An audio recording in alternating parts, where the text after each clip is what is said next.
Ndugu yangu Mwambino, unanisikitisha sana. Usiku wa jana umeonekana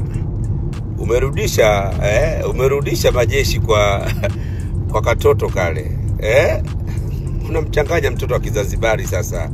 Mara umeenda kwa ule mtoto, mara unarudi kwa huyu mdogo wangu. Hakuna alofanikiwa kwa zinaa, Mwambino. Hakuna alofanikiwa kwa zinaa. Moja kati ya vitu vitakufanya uwe masikini, Mwambino, nisikilize. Moja kati ya kitu kitakufanya uwe masikini, Mwambino, ni zinaa. Hakuna mzinifu ambaye alifanikiwa kwenye maisha. Mimi hapa ninayekwambia, mimi ni kaka yako, nimekuzidi kila kitu. Hakuna aliyefanikiwa kwa zinaa.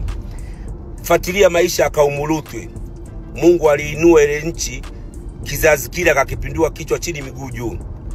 Hakuna aliyofanikiwa kwa uzinifu. Na unajua